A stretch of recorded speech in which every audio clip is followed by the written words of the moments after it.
ओम शांति।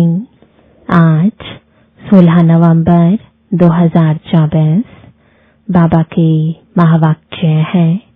मीठे बच्चे, बाप आए हैं तुम्हें रूहानी हुनर सिखलाने, जिस हुनर से तुम सूर्य चांद से भी पार शांति धाम में जाते हो। प्रश्न है, साइंस घमंड और साइलेंस घमंड में कौन सा अंतर है? उत्तर है, साइंस घमंडी चांद सितारों पर जाने के लिए कितना खर्चा करते हैं, शरीर का जोखिम उठाकर जाते हैं। उन्हें यह डर रहता है कि रॉकेट कहाँ फेल ना हो जाए। तुम बच्चे साइलेंस घमंड वाले बगैर कौड़ी खर्चा सूर्य चांद से भी पार मूल वतन में चले जाते हो।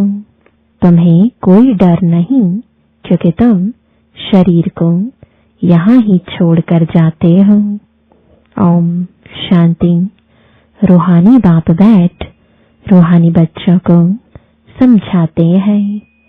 बच्चे सुनते तो रहते हैं कि साइंसदान चांद पर जाने का प्रयत्न करते रहते हैं, लेकिन वे लोग तो सिर्फ चांद तक जाने की कोशिश करते हैं, कितना खर्चा करते हैं। बहुत डर रहता है ऊपर जाने में। अब तुम अपने ऊपर विचार करो, तुम कहाँ के रहने वाले हो? वह तो चंद्रमा की तरफ जाते हैं, तुम तो सूर्य चांद से भी पार जाते हो, एकदम मूल वतन में। वो लोग तो ऊपर जाते हैं तो उनको बहुत पैसे मिलते हैं। ऊपर में चक्र लगा कर आते तो उन्हों को लाखों सौगातें मिलती हैं। शरीर का जोखिम यानी रिस्क उठाकर जाते हैं। वह है साइंस घमंडी। तुम्हारे पास है साइलेंस का घमंड। तुम जानते हो हम आत्मा अपने शांति धाम ब्रह्मांड में जाते हैं। आत्मा ही सब कुछ करती है। उन्हों की भी आत्मा शरीर के साथ ऊपर में जाती है। बड़ा खौफनाक है, डरते भी हैं ऊपर से गिरे तो जान खत्म हो जाएगी। वह सब है जिस्मानी हुनर।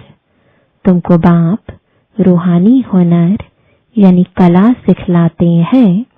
इस हुनर सीखने से तुमको कितनी बड़ी प्राइज मिलती है। 21 जन्मों की प्राइज मिलती है, नंबरवार पुरुषार्थ अनुसार। आजकल गवर्नमेंट लॉटरी भी निकालती है ना। यह बाप तुमको प्राइज देते हैं और क्या सिखाते हैं? तुमको बिल्कुल ऊपर ले जाते हैं जहां तुम्हारा घर है। अभी तुमको याद आता है ना कि हमारा घर कहाँ है और राजधानी जो गवाई है वह कहाँ है? रावण ने छीन लिया। अब फिर से हम अपने असली घर भी जाते हैं और राजाई भी पाते हैं। मुक्ति धाम हमारा घर है, यह कोई को पता नहीं है। अब तुम बच्चों को सिखलाने के लिए देखो बाप कहाँ से आते हैं, कितना दूर से आते हैं। आत्मा भी रॉकेट है। वह कोशिश करते हैं ऊपर जाकर देखें चंद्रमा में क्या है, स्टार में क्या है। तुम बच्चे जानते हो यह तो इस मांडवे की बत्तियां हैं। जैसे मांडवे में बिजलियां लगाते हैं, म्यूजियम में भी तुम बत्तियों की लड़ियां लगाते हो ना। यह फिर है बेहद की दुनिया। इसमें यह सूर्य चांद सितारे रोशनी देने वाले हैं। मनुष्य फिर समझते हैं सूर्य चंद्रमा यह देवताएं हैं, परंतु यह देवता तो है नहीं। अभी तुम समझते हो बाप कैसे आकर हमको मनुष्य से देवता बनाते हैं। यह ज्ञान सूर्य, ज्ञान चंद्रमा और लकी ज्ञान सितारे हैं। ज्ञान से ही तुम बच्चों की सदगति हो रही है। तुम कितना दूर जाते हो। बाप ने ही घर जाने का रास्ता बताया है। सिवाय बाप के कोई भी वापस अपने घर जा नहीं सकते। बाप जब आकर शिक्षा देते हैं तब तुम जानते हो। यह भी समझते हैं हम आत्मा पवित्र बनेंगे तब ही अपने घर जा सकेंगे। फिर या तो योग बल से या सजाओं के बल से पावन बनना है। बाप तो समझाते रहते हैं जितना बाप को याद करेंगे उतना तुम पावन बनेंगे। याद नहीं करेंगे तो पतित ही रह जाएंगे।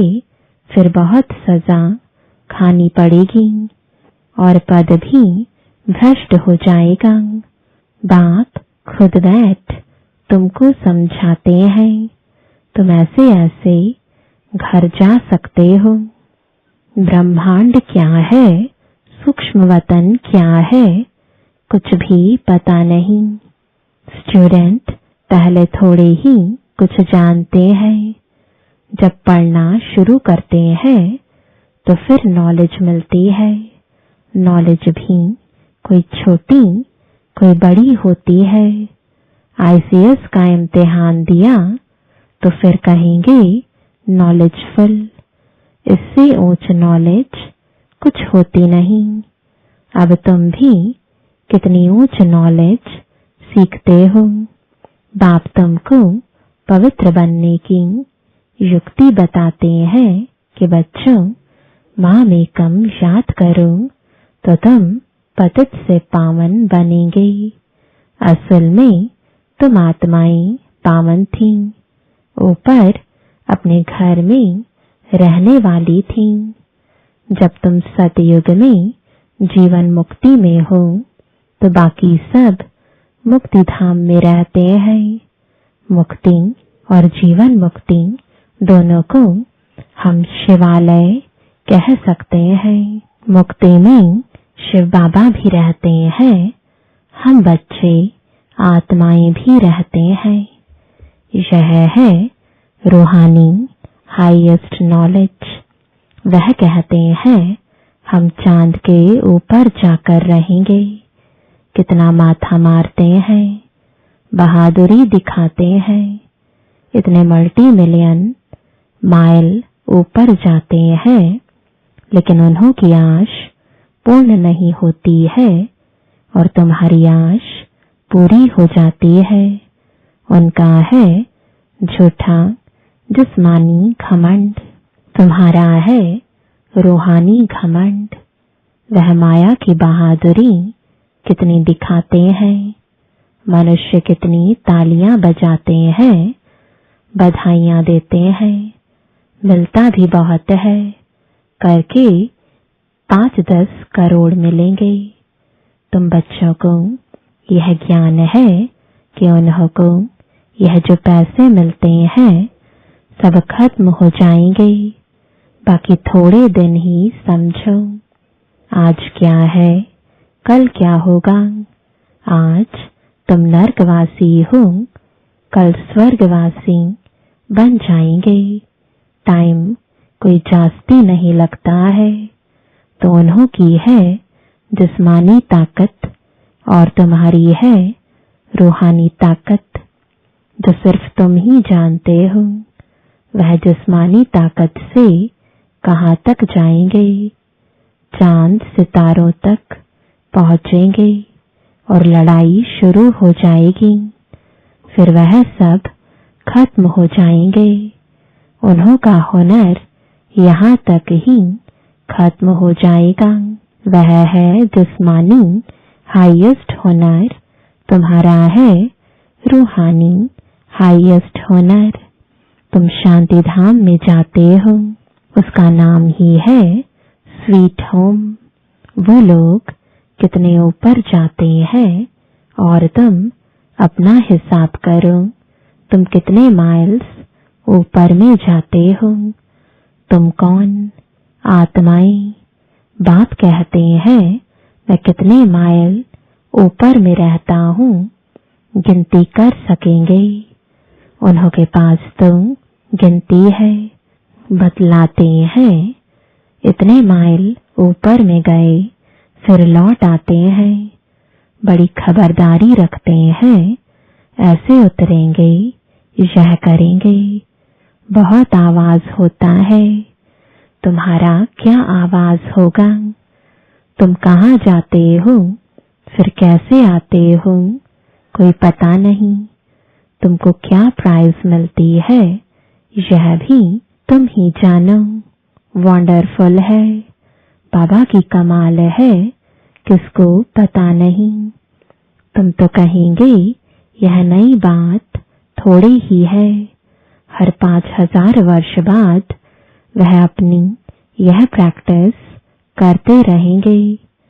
तुम इस सृष्टि रूपी ड्रामा के आदि मध्य अंत ड्यूरेशन आदि को अच्छी रीति जानते हो, तो तुमको अंदर फख्र होना चाहिए। बाबा हमको क्या सिखलाते हैं? बहुत ऊंचा पुरुषार्थ करते हैं, फिर भी करेंगे। यह सब बातें और कोई नहीं जानते। बाप है गुप्त। तुमको कितना रोज समझाते हैं, तुमको कितनी नॉलेज देते हैं। उन लोगों का जाना है हद का। तुम बेहद में जाते हो, वह चंद्रमा तक जाते हैं। अब वह तो बड़ी बड़ी बत्तियां हैं और तो कुछ है नहीं। उनको धरनी बहुत छोटी देखने में आती है, तो उन्हों की जिस्मानी नॉलेज और तुम्हारी नॉलेज में कितना फर्क है। तुम्हारी आत्मा कितनी छोटी है, परंतु रॉकेट बड़ा तीखा है। आत्माएं ऊपर में रहती हैं, फिर आती हैं पाट बजाने।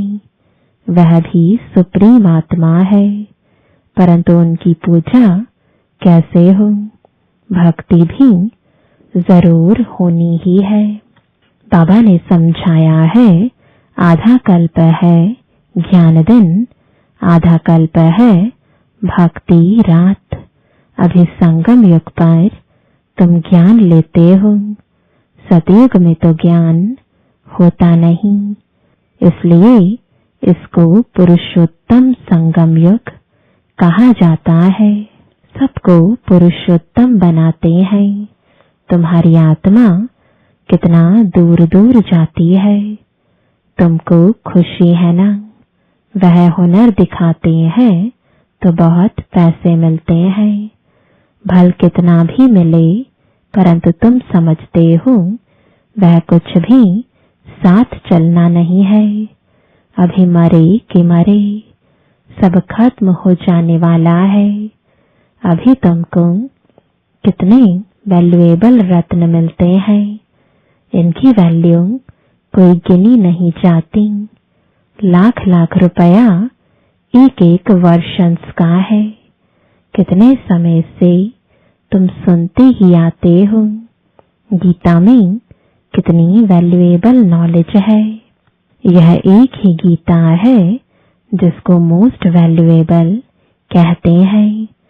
सर्वशास्त्रमयी शिरोमणि श्रीमद् भगवत गीता है। वो लोग भल पढ़ते रहते हैं, परंतु अर्थ थोड़े ही समझते हैं। गीता पढ़ने से क्या होगा? अब बाप कहते हैं मुझे याद करो तो तुम पावन बनेंगे। भल वह गीता पढ़ते हैं, परंतु एक का भी बाप से योग नहीं। बाप को ही सर्वव्यापी कह देते हैं, पावन भी बन नहीं सकते। अब यह लक्ष्मी नारायण के चित्र तुम्हारे सामने है। इनको देवता कहा जाता है क्योंकि दैवी गुण है। तुम आत्माओं को पवित्र बन सबको अपने घर जाना है। नई दुनिया में तो इतने मनुष्य होते नहीं। बाकी सब आत्माओं को जाना पड़ेगा अपने घर। तुमको बाप भी वंडरफुल नॉलेज देते हैं जिससे तुम मनुष्य से देवता बहुत ऊंच बनते हो। तो ऐसी पढ़ाई पर अटेंशन भी इतना चाहिए। यह भी समझते हैं जैसे जिसने कल्प पहले अटेंशन दिया है ऐसा देते रहेंगे। मालूम पड़ता रहता है। बाप सर्विस का समाचार सुनकर खुश भी होते हैं। बाप को कभी चिट्ठी ही नहीं लिखते हैं तो समझते हैं उनका बुद्धि योग कहाँ ठिक्कर भीतर तरफ लग गया है। देह अभिमान आया हुआ है। बाप को भूल गए हैं। नहीं तो विचार करो, लव मैरिज होती है तो उनका कितना आपस में प्यार रहता है। हाँ, कोई कोई के ख्याल बदल जाते हैं तो फिर स्त्री को भी मार डालते हैं। यह तुम्हारी है उनके साथ लव मैरिज। बाप आकर तुमको अपना परिचय देते हैं। तुम आपे ही परिचय नहीं पाते हो। बाप को आना पड़ता है। बाप आएगा तब जबकि दुनिया पुरानी होगी। पुरानी को नई बनाने जरूर संगम पर ही आएंगे। बाप की ड्यूटी है नई दुनिया स्थापन करने की। तुमको स्वर्ग का मालिक बना देते हैं। तो ऐसे बाप के साथ कितना लव होना चाहिए। फिर क्यों कहते कि बाबा हम भूल जाते हैं। कितना ऊंच ते ऊंच बाप है। इनसे ऊंचा कोई होता ही नहीं। मनुष्य मुक्ति के लिए कितना माथा मारते उपाय करते हैं। कितनी झूठ ठगी चल रही है। महर्षि आदि का कितना नाम है। गवर्नमेंट 10-20 एकड़ जमीन दे देती है। ऐसे नहीं कि गवर्नमेंट कोई इररिलीजियस है। उनमें कोई मिनिस्टर रिलीजियस है, कोई अनरिलीजियस है। कोई धर्म को मानते ही नहीं। कहा जाता है रिलीजन इज माइट। क्रिश्चियन में माइट थी ना।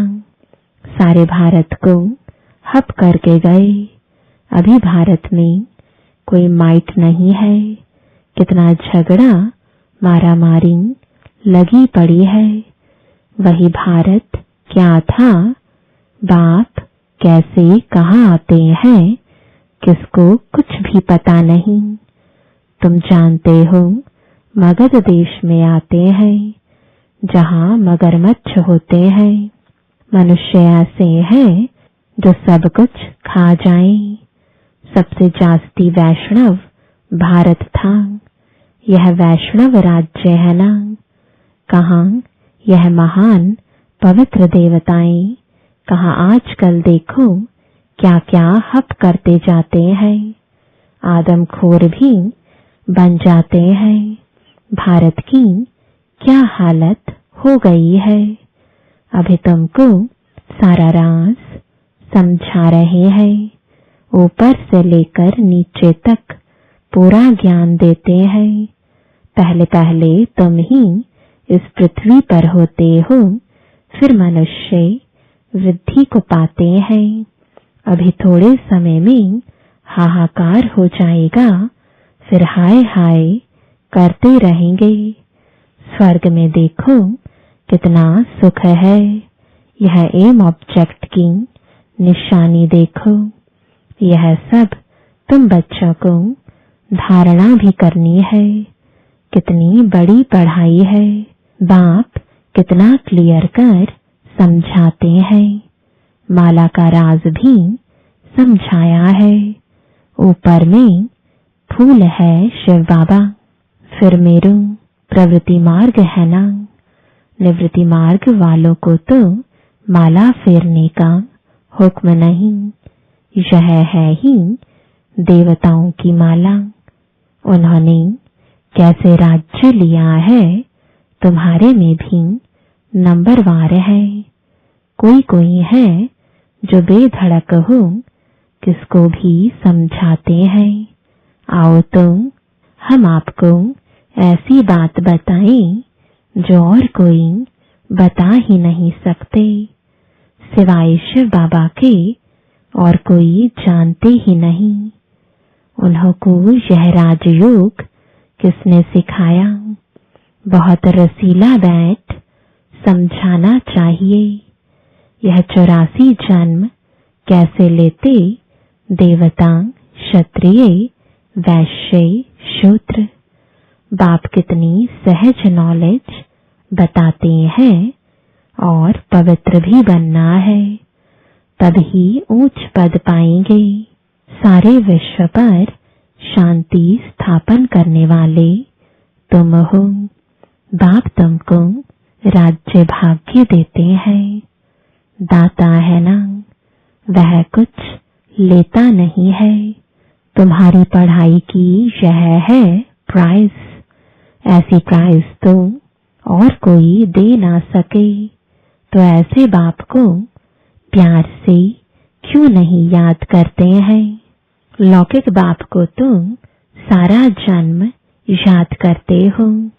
पारलौकिक को क्यों नहीं याद करते हो। बाप ने बताया है यह युद्ध का मैदान है। टाइम लगता है पावन बनने में। इतना ही समय लगता है जब तक लड़ाई पूरी हो। ऐसे नहीं जो शुरू में आए हैं वह पूरे पावन होंगे। बाबा कहते हैं माया की लड़ाई बड़ी जोर से चलती है। अच्छे अच्छे को भी माया जीत लेती है। इतनी तो बलवान है। जो गिरते हैं वह फिर मुरली भी कहाँ से सुने। सेंटर में तो आते ही नहीं, तो उनको कैसे पता पड़े। माया एकदम वर्थ नॉट अ पैनी बना देती है। मुरली जब पढ़े तब सुजाग हो। गंदे काम में लग जाते हैं। कोई सेंसिबल बच्चा हो जो उनको समझावे तुमने माया से कैसे हार खाई है। बाबा तुमको क्या सुनाते हैं। तुम फिर कहाँ जा रहे हो। देखते हैं इनको माया खा रही है तो बचाने की कोशिश करनी चाहिए। कहाँ माया सारा हक ना कर लेवे। फिर से सुजाग हो जाएं। नहीं तो ऊंच पद नहीं पाएंगे। सतगुरु की निंदा कराते हैं। अच्छा, मीठे मीठे सिकिलदे बच्चों प्रति माता पिता बाप दादा का याद प्यार और गुड मॉर्निंग। रूहानी बाप की रूहानी बच्चों को नमस्ते। रूहानी बच्चों की रूहानी बाप दादा को गुड मॉर्निंग और नमस्ते। धारणा के लिए मुख्य सार है। पहला, बाप से साइलेंस का हुनर सीखकर इस हद की दुनिया से पार बेहद में जाना है। फखर यानी नशा रहे। बाप हमें कितना वंडरफुल ज्ञान देकर कितनी बड़ी प्राइज देते हैं। दूसरा, बेधड़क होकर बहुत रसीले ढंग से सेवा करनी है। माया की लड़ाई में बलवान बन जीत पानी है। मुरली सुनकर सुजाग रहना है और सबको सुजाग करना है। वरदान है परम पूज्य बन परमात्मा प्यार का अधिकार प्राप्त करने वाले संपूर्ण स्वच्छ आत्मा भव। सदा ये स्मृति जीवन में लाओ कि मैं पूज्य आत्मा इस शरीर रूपी मंदिर में विराजमान हूँ। ऐसी पूज्य आत्मा ही सर्व की प्यारी है। उनकी जड़ मूर्ति भी सबको प्यारी लगती है। कोई आपस में भर झगड़ते हों लेकिन मूर्ति को प्यार करेंगे क्योंकि उनमें पवित्रता है। तो अपने आप से पूछो, मन बुद्धि संपूर्ण स्वच्छ बनी है? जरा भी अस्वच्छता मिक्स तो नहीं है? जो ऐसे संपूर्ण स्वच्छ है वही परमात्मा प्यार के अधिकारी हैं। स्लोगन है, ज्ञान के खजाने को स्वयं में धारण कर हर समय हर कर्म समझ से करने वाले ही ज्ञानी तो आत्मा है। ओम शांति।